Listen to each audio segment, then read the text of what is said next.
Hello बच्चों, सार्बिन CBSE foundation में आपका स्वागत है।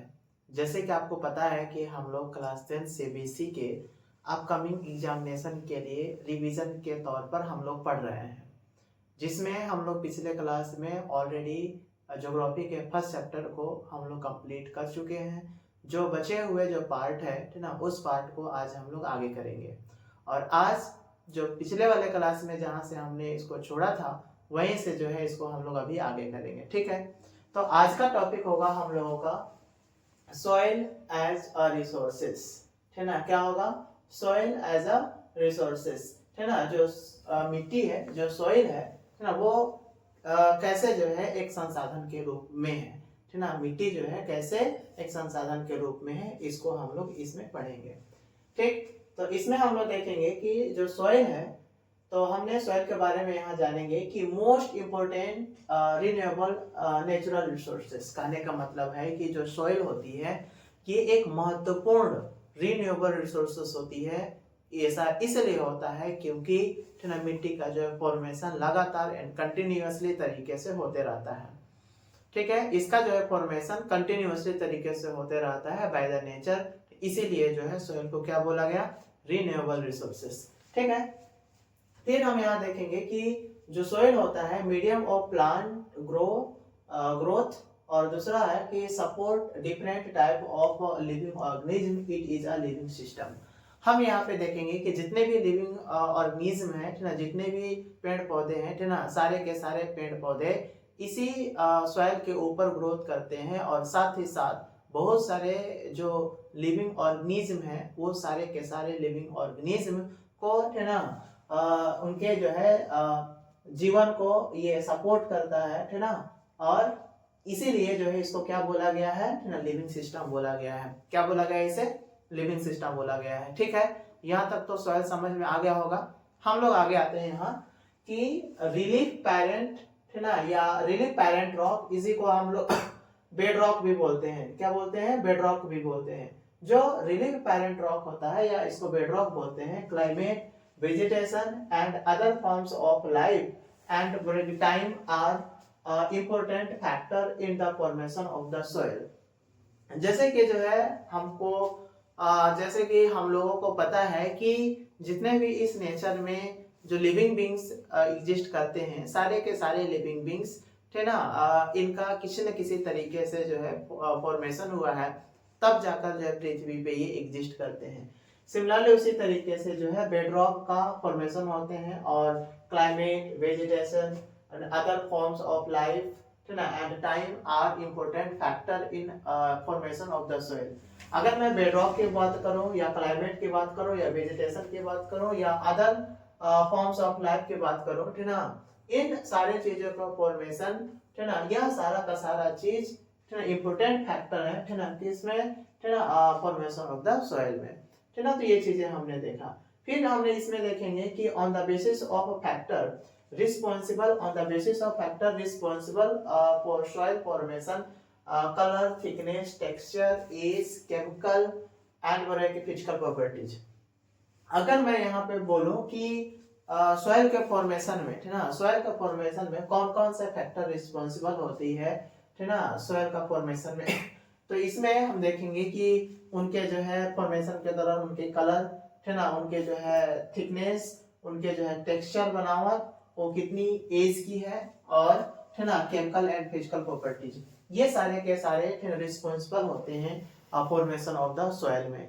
ठीक है, तो सॉइल का फॉर्मेशन में कौन कौन से फैक्टर अपनी प्ले रोल करते हैं ठीक ना सॉइल का फॉर्मेशन में, इसको हमने बेहतर तरीके से जाना।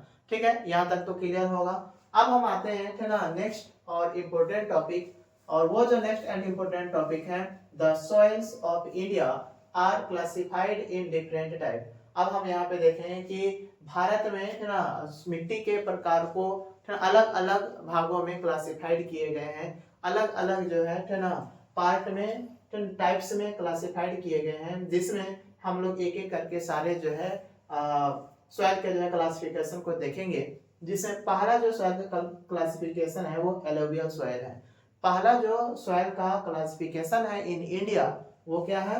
एलोवियल सॉइल है। ठीक है, तो अब हम यहाँ पे आगे जाएंगे कि most widely spread and important soil, ये जो सॉइल होती है ना काफी महत्वपूर्ण और काफी जो है वाइडली तरीके से हमारे लिए काफी जरूरी होती है, क्योंकि जितने भी जो है ना क्रॉप्स होते हैं ना और जितने भी पेड़ पौधे ग्रो होते हैं ये ज्यादातर जो है एलोबियल सॉइल में ही ग्रो होते हैं। क्यों? क्योंकि है ना ये जो सॉइल होती है ना बहुत ज्यादा फर्टाइल होती है, बहुत ज्यादा उपजाऊ होती है। यही कारण है कि इसमें ना बहुत सारे जो है क्रॉप्स ग्रो करते हैं काफी बेहतर तरीके से। ठीक, फिर यहाँ पे अब हम एक एक करके जानेंगे कि फॉर्मेशन एट लोकेशन, इसका फॉर्मेशन कहाँ पे होता है, कैसे होता है और इसके एग्जैक्ट लोकेशन कहाँ होता है जहाँ पे इसका फॉर्मेशन होता है। तो इन सारी चीजों को हम यहाँ पे इस वाले पॉइंट में देखेंगे। जैसे कि हम पहला पॉइंट देखेंगे कि these have found deposited by three important Himalayan river, Himalayan river system, the Indus, उसके बाद से the Ganga and the Brahmaputra. This is the most important Himalayan reverse which was rises from Himalayan river, and three major rivers rises from Himalayan river, and that rivers formation of the Lord's plain areas, है ना। जैसे कि मैं यहाँ बात करूँ कि Indus जिसको तुम सिंधु नदी बोलते हो, उसके बाद से इधर देखोगे गंगा और इधर जो है ब्रह्मपुत्र। इसे इसको हिमालयन रिवर इसलिए बोला जा रहा है क्योंकि ये तीनों के तीनों नदी हिमालय से निकलती है। ठीक है, ये तीनों का तीनों नदी कहाँ से निकलती है? हिमालय से निकलती है। ठीक है, आगे हम लोग देखेंगे कि also found in eastern coastal planes, also also found in the eastern coastal plain, particularly in the deltas of the Mahanadi, the Godavari, the Krishna and the Kaveri rivers। ये जो है ना particularly विशेष तौर पर यहाँ बात करूँ मैं, यह जो एलोबियल सॉइल होती है वो ईस्टर्न कोस्टल प्लेन में ना पाई जाती है। ईस्टर्न कोस्टल प्लेन कहने का मतलब ये है कि अगर मैं इंडिया बनाऊं, है ना, तो ये हमारा इंडिया हो गया और है ना यहाँ पे जो है आपको ये सेंट्रल हाईलैंड देखने को मिलेगा और ये जो है दक्कन की प्लेट्यू मिलेगा। ठीक है, और यहाँ पे जो है इधर को हम बोलेंगे ईस्टर्न घाट और इधर को हम बोलेंगे वेस्टर्न घाट, है ना। तो जो ईस्टर्न घाट होती है ना, यहाँ से ये जो है ना इरेगुलर तरीके से रहती, कंटिन्यूसली तरीके से रहती है और यहाँ से जो है बहुत सारे नदियाँ बहती हैं और ये नदियाँ ईस्ट की ओर जाती हैं और है ना यहीं पे वो बहुत सारे जो है ना अपनी फर्टाइल लैंड एलोबियल सॉइल को डिपोजिट करती है और जिसके कारण से इधर के जितने भी जो है सॉइल पाए जाते हैं ये सॉइल जो है काफी ज्यादा क्या होती है? फर्टाइल होती है ना। क्या होती है? काफी ज्यादा फर्टाइल होती है। इसको तुम बोलोगे सेंट्रल हाईलैंड, क्या बोलोगे? सेंट्रल हाईलैंड, और इसको बोलोगे डेक्कन प्लेट्यू, है ना। क्या बोलोगे? डेक्कन प्लेट्यू। और यहाँ पे आपने जितना भी देखा इंडस, सॉरी यहाँ पे जो ईस्टर्न कोस्टल प्लेन में है ना जो नदियां पार्टिकुलरली बहती है वो कौन कौन सी नदी जो कि ईस्ट की ओर जाती है, और इधर आपको मिलेगा बे ऑफ बंगाल, नीचे मिलेगा आपका इंडियन ओशन और इधर मिलेगा आपका अरबियन सी, है ना। तो यहाँ पे महानदी, है ना, उसके बाद से जो है गोदावरी, उसके बाद से कृष्णा, उसके बाद से कावेरी, ये सारे के सारे नदी है ना ईस्टर्न फॉलो रिवर्स हैं जो कि वेस्ट से जो है ईस्ट की ओर जाती है। तो अधिकांश भारत की जो नदियां हैं है ना वो वेस्ट से जो है ईस्ट की ओर जाती है और बे ऑफ बंगाल में ड्रेन कर जाती है, और है ना यहाँ पे आने के बाद से जो है इनकी पानी का स्पीड काफी धीरा हो जाता है जिसके कारण से ईस्टर्न कोस्टल प्लेन एरियाज में ना यहाँ पे बहुत सारे जो है एलोबियल सॉइल और फर्टाइल सॉइल मिलती है। ठीक है, एलोबियल सॉइल्स है ना, helobial soils are very fertile. जो एलोबियल सॉइल होती है वो काफी ज्यादा फर्टाइल होती है ना, काफी ज्यादा मतलब उपजाऊपन होती है। ठीक है, contain for an adequate proportion of the potash potash, है ना, फास्फोरिक एसिड और बोराई की लाइम। यहाँ पे है ना जो एलोवियल सॉइल में सबसे ज्यादा जो है ना जो मिनरल्स कंटेंट होते हैं वो कौन होते हैं? पोटास होता है ना, फास्फोरिक एसिड होता है और लाइम होती है। ये जो है मिट्टी की उपजाऊ को बढ़ाता है ना, जिसके कारण से मिट्टी की फर्टिलिटी बढ़ जाती है। आइडियल फॉर कि आगे देखेंगे कि ideal for the growth of sugar cane, paddy, wheat and krill and vegetables crop. ये सारे के सारे जितने भी अनाज हैं, जितने भी क्रॉप्स हैं ना, ये सारे क्रॉप्स है ना एलोवियल सॉइल जो है उनका आइडल होता है, क्योंकि इसमें जो है ये सारे के सारे क्रॉप्स मैंने अभी जस्ट बताया, शुगर कैन है ना, पैडी, व्हीट और क्रील्स है ना और पल्स क्रॉप्स, ये सारे के सारे मोस्ट फेवरेबल क्रॉप्स होते हैं जो कि एलोवियल सॉइल में काफी बेहतर तरीके से ग्रो करते हैं। ठीक है, यहाँ तक तो क्लियर है। आगे हम देखेंगे कि रीजन ऑफ एलोवियल सॉइल है ना, region of the alluvial soil are intensively है ना cultivated and densely populated areas. That means जहां पे एलोवियल सॉइल होती है, ये एलोवियल सॉइल इंटेंसली है ना, इंटेंसली जो है काफी ज्यादा डेंसिटी लैंड होती है और साथ ही साथ काफी ज्यादा पॉपुलेटेड एरियाज होती है। क्यों? क्योंकि जहां पे प्लेन एरियाज होती हैं, जहां पे एलोवियल सॉइल होती है, फर्टाइल सॉइल होती है, वहां पे लोग ज्यादातर बसना प्रेफर करते हैं। रीजन ये है क्योंकि इनके पास है ना बोले कि एवरीथिंग जो उनको रिक्वायरमेंट है वो सारे के सारे रिक्वायरमेंट फुलफिल हो जाती है उस प्लेन एरियाज में। बहुत सारी सुविधा भी मिलती है ना, अपने जैसे कि ट्रांसपोर्ट की मैं बात करूं, इसीलिए जो प्लेन एरियाज होती हैं ना उसमें पॉपुलेशन डेंसिटी काफी ज्यादा हाई होती है। ठीक है, तो यहाँ तक आपको समझ में आ गया होगा। इनके जो है हम अगले स्लाइड अगले पार्ट इसके नेक्स्ट स्लाइड में करेंगे। ठीक है, जैसे कि हम लोग ने पिछले स्लाइड में जहां से छोड़े थे उसको हम लोग अभी आगे करेंगे। ठीक है, तो हम लोग पढ़ रहे थे एलोवियल सॉइल है ना, एलोवियल सॉइल के बारे में पढ़ रहे थे। अब हम आगे देखेंगे कि the alluvial soil consist various proportion of sand, silt and clay. कहने का मतलब ये है कि जो एलोवियल सॉइल होती है ना, इस एलोवियल सॉइल में सबसे ज्यादा जो है कंटेन होती है, मतलब सैंड सॉइल भी पाए जाते हैं, सिल्ट और क्ले, ये सारे के सारे एलोवियल सॉइल में पाए जाते हैं। ठीक है, यहाँ तक क्लियर है। आगे हम देखेंगे कि इसी जो है ना एलोवियल सॉइल है, इसी एलोवियल सॉइल से क्या बनती है? डॉर्स, चॉश और तरई इन प्लेडमोंट प्लेन में ही है ना डॉर्स बनते हैं, चॉस बनते हैं, तरई बनते हैं, ये सारे के सारे जो है इसी एरियाज में बनते हैं। अब हम यहाँ पे एक एक करके जो है सबको समझेंगे कि प्लेडमोंट प्लेन क्या होते हैं, है ना, तरई क्या होता है, चॉस क्या होता है और डॉर्स क्या होता है। ठीक है, अब हम यहाँ देखेंगे जैसे कि आप ये फिगर देख पा रहे हो, है ना, फिगर जैसे कि आप देख पा रहे हो, इस फिगर में हम देखेंगे कि यहाँ पे जो माउंटेन है, माउंटेन के जस्ट जो है बगल में है ना बहुत बड़े बड़े जो है पत्थर है ना, जिसको हम भाबर बोलेंगे। जस्ट उसके बाद हम जाएंगे तो छोटे छोटे जो है पार्टिकल्स, पत्थर के ही छोटे छोटे पार्टिकल्स होंगे, और उसके बाद से है ना और आगे जाएंगे है ना तो तराई एरिया पाई जाएगी जो कि मर्सी लैंड होगी। मर्सी का मतलब होता है ना दलदली है ना, और इसमें बहुत सारे घास उगे होंगे। उसके बाद से जो है ना ये नदी अपीयर हो रहा होगा। कहने का मतलब ये है कि माउंटेन एरिया से है ना निकलने वाली जो नदी होती है ना, वो पहले बड़े बड़े पत्थरों से होकर गुजरती है, जिसमें किसी भी तरीके की डायरेक्शन का पता नहीं चलता है, जिसको हम जो है भावर बोलते हैं। क्या बोलते हैं? भावर बोलते हैं। उसके बाद से जो है छोटे छोटे पार्टिकल्स यहाँ पे देखने को मिलता है। यहाँ पे थोड़ी बहुत अपीयर तो होती है, लेकिन कंप्लीटली तरीके से रिवर यहाँ पे सामने नहीं निकलती है।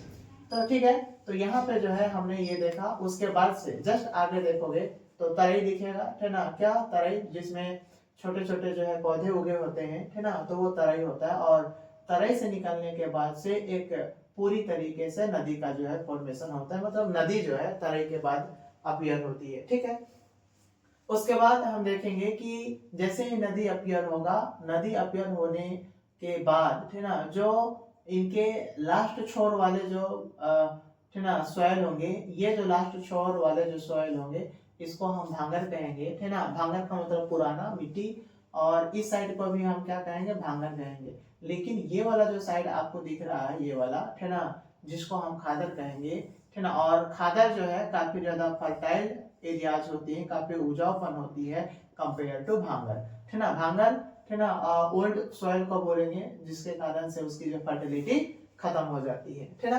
अब हम यहाँ पे देखेंगे कि दौर और जॉस क्या होता है ना। तो अगर हम ये नदी देखते हैं, है ना, ये जो नदी हम देख रहे हैं, ये नदी के जो ऊपर का जो साइड है, मतलब ये ऊपर का जो साइड है जिसको हम जॉस बोलेंगे, और जो लोअर जो साइड है उसको हम क्या बोलेंगे, तराई बोलेंगे, ठीक है। लोअर जो साइड है उसको क्या बोलेंगे, तराई बोलेंगे। अब जहां से ये पानी निकलेगा, है ना, उसको हम क्या बोलेंगे, द्वार्स बोलेंगे, ठीक है। यहाँ पे उसको क्या बोलेंगे, द्वार्स बोलेंगे, ठीक। यहाँ तक तो क्लियर हो जानी चाहिए। आगे हम देखेंगे कि ये जो एरियाज है ये तो टोटली जो है माउंटेन, हिमालयन माउंटेन है, और हिमालयन माउंटेन जिस बेस पे रहती है उस बेस वाले सारे एरियाज को हम फुट हिल बोलेंगे, और फुट हिल को एक और नाम देंगे जिसको हम प्लीडमाउंट बोलेंगे, ठीक है, जिसको हम क्या बोलेंगे, प्लीडमाउंट बोलेंगे। इस प्लीडमाउंट को हम जो है ना फुट हिल बोल सकते हैं, जो हिमालय का बेस होता है, और उसी बेस में है ना भाबर होते हैं, है ना, उसके बाद से तराई होता है ना। तो ये सारी इसी के बेस पे होती है, क्योंकि जब हिमालय से पानी निकलती है ना, तो ये पता नहीं चलता है कि इसका एक्चुअल रिवर कहाँ है और किधर से होके गुजर रहा है। इसके लिए जो है ना बड़े बड़े पत्थर से इसके अंदर से अंदर ही अंदर होके गुजरते हुए चला जाता है। मतलब ये पानी आएगा, इधर से जाएगा, ये इस तरीके से होते हुए ये जो है निकल जाएगा। लेकिन ऊपर से देखने पे यहाँ पे किसी भी तरीके की पानी की धारा दिखाई नहीं देगी। यहाँ पे थोड़ी बहुत, यहाँ पे और यहाँ पे जो थोड़ी बहुत दिखाई देगी, लेकिन कंप्लीटली तरीके से नहीं दिखाई देगी। कंप्लीटली तरीके से कहाँ दिखाई देगी, जब तराई से बाहर निकलेगी, है ना, तो वहां पे जो है रिवर हम लोगों को देखने को मिलता है। तो ये तो हमने देखा, है ना, ये हमने देखा जो माउंटेन, जो कि भाबर, तराई, ये सारे के सारे हैं, इसमें हमने बेहतर तरीके से जाना।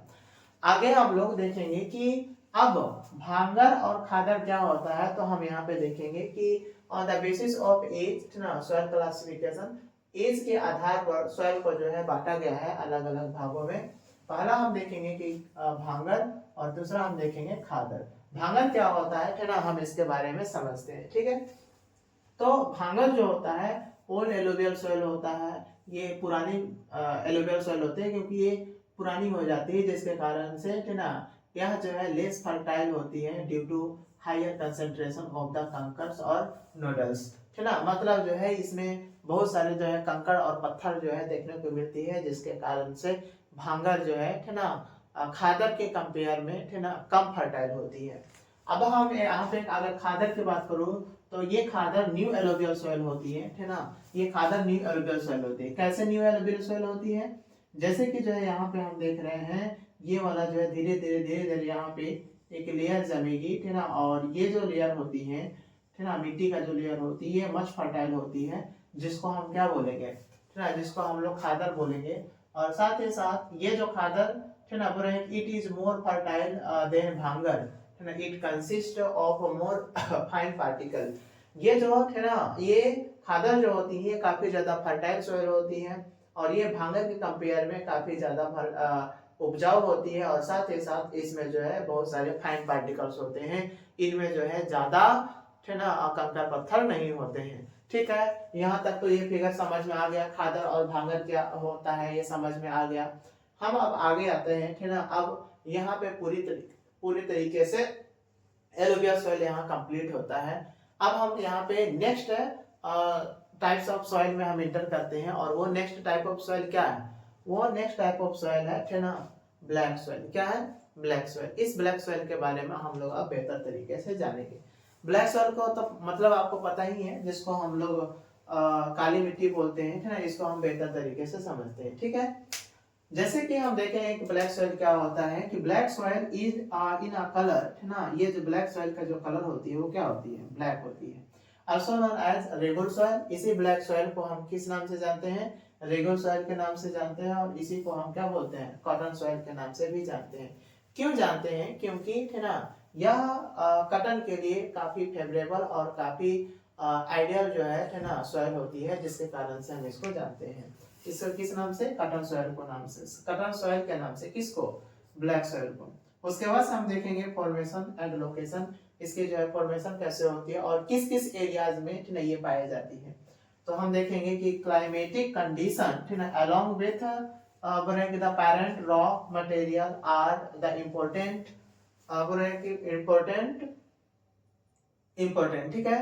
उसके बाद से factor for the formation of the black soil ठीक है ना। और यहाँ पे हम देखेंगे कि climatic condition along with parent rock, मतलब जो है जो जलवायु जो स्थिति है वो, साथ ही साथ जो है पैरेंट्स रॉक मटेरियल, ये सारे के सारे इंपॉर्टेंट फैक्टर होती हैं ब्लैक सॉइल के फॉर्मेशन में।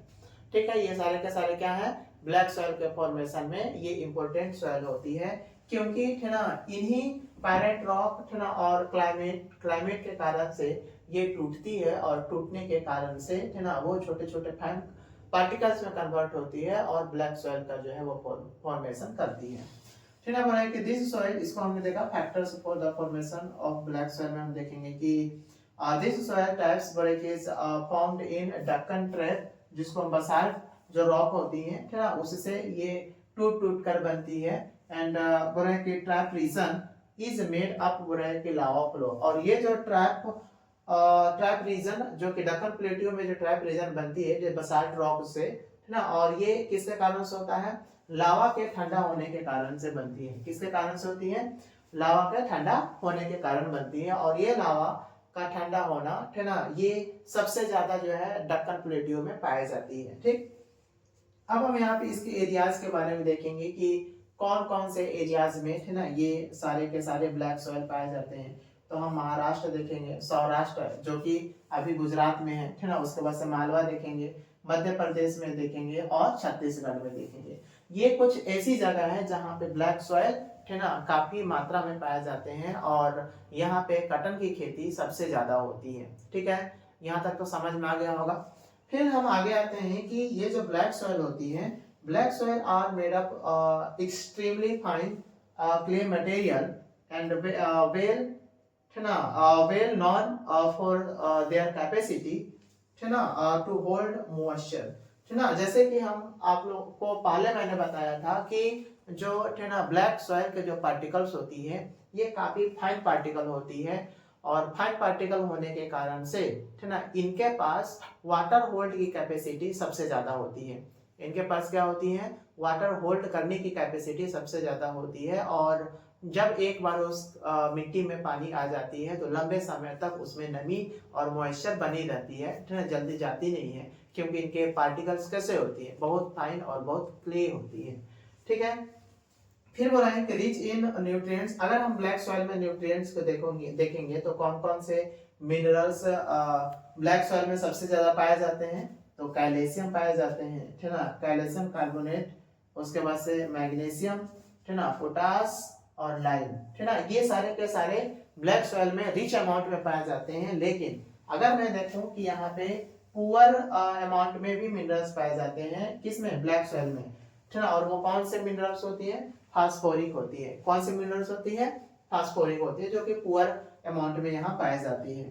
उसके बाद से हम देखेंगे कि develop deep cracks during hot weather and sticky when wait.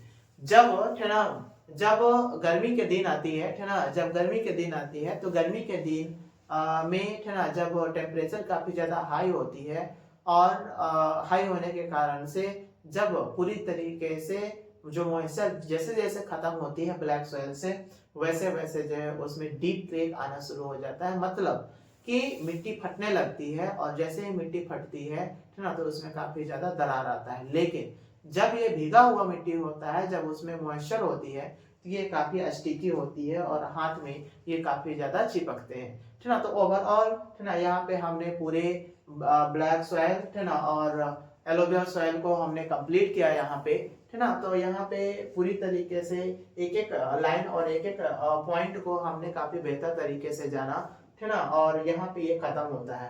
लेकिन इससे पहले हम जाते जाते हम बोलेंगे कि अगर आप इस चैनल में नए हैं है ना। तो इस चैनल को आप जरूर सब्सक्राइब करें, लाइक करें, शेयर करें और अपने दोस्तों को भी बताएं ताकि जो है वो भी है ना इसका फायदा उठा पाए। धन्यवाद।